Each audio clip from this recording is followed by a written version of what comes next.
Hello everyone, welcome to Sanmarga classes. ದಹನ ಮತ್ತು ಜ್ವಾಲೆ ಪಾಠದ 10ನೇ ಪ್ರಶ್ನೆ. ಅತ್ಯಂತ ಹೆಚ್ಚು ಕ್ಯಾಲೋರಿ ಮೌಲ್ಯವನ್ನು ಹೊಂದಿರುವ ಇಂಧನ ಅಂತ ಕೇಳಿದ್ದಾರೆ. ಇಲ್ಲಿ ನೋಡಿ, ಕ್ಯಾಲೋರಿ ಮೌಲ್ಯ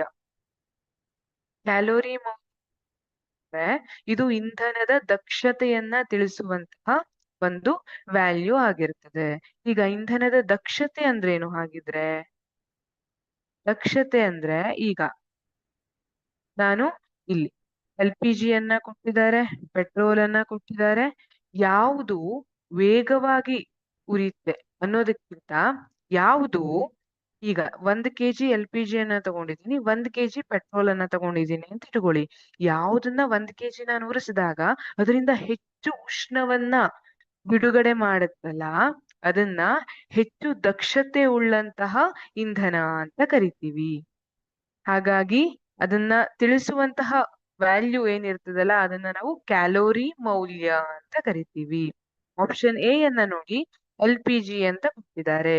LPG ಯ ಕ್ಯಾಲೋರಿ ಮೌಲ್ಯ ಎಷ್ಟಿರ್ತದೆ ಅಂತ LPG ಇದು 55,000 ಕಿಲೋ ಜೂಲ್ ಪರ್ ಕೆಜಿ ಅಂತ ಹೇಳ್ತೀವಿ. ಕಿಲೋ ಜೂಲ್ ಪರ್ ಕೆಜಿ LPG ಇದು.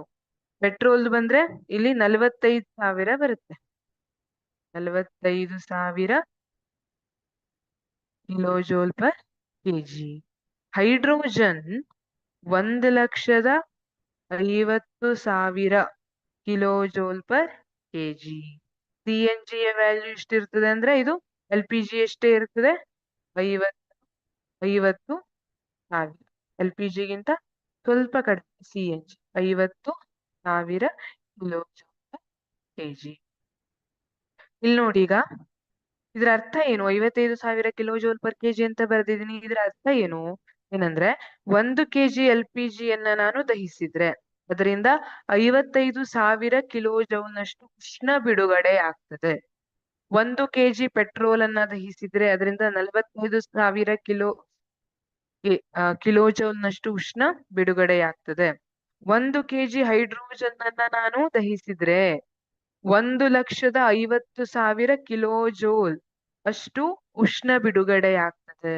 1 kg CNG ಯನ್ನ ನಾನು ದಹಿಸಿದ್ರೆ ಅದರಿಂದ 50,000 ಕಿಲೋ ಜೋಲ್ನಷ್ಟು ಉಷ್ಣ ಬಿಡುಗಡೆಯಾಗ್ತದೆ. ಹಾಗಿದ್ರೆ ಇಲ್ಲಿ ನಿಮ್ಗೆ ಉತ್ತರ ಗೊತ್ತಾಗೋಯ್ತು. ಉತ್ತರವನ್ನ ಹೇಳ್ತೀರಾ? ಸರಿಯಾಗಿದೆ ನಿಮ್ಮ ಅಂದಾಜು. ಉತ್ತರ ಹೈಡ್ರೋಜನ್ ಅನ್ನುವಂಥದ್ದು ಸರಿಯಾದ ಉತ್ತರ. ನೋಡಿ, ಹೈಡ್ರೋಜನ್ ನ ಕ್ಯಾಲೋರಿ ಮೌಲ್ಯ ಜಾಸ್ತಿ ಇದೆ. ಇದಕ್ಕೆ ಕ್ಯಾಲೋರಿ ಮೌಲ್ಯಕ್ಕೆ ಯಾವುದೇ ಸಂಬಂಧ ಇಲ್ಲ, ಮತ್ತೆ ಕನ್ಫ್ಯೂಸ್ ಆಗ್ಬೇಡ್ರಿ. LPG, ಪೆಟ್ರೋಲ್, ಹೈಡ್ರೋಜನ್, CNG ಎಲ್ಲ ನಮಗೆ ಜಿಮ್ಮಿಗೆ ಹೋದ್ರೆ ಸಿಗಬಹುದು ಅಂತ. ಸರಿಯಾದ ಉತ್ತರ ಇಲ್ಲಿ ಸಿ ಆಗಿರುತ್ತೆ. Thank you.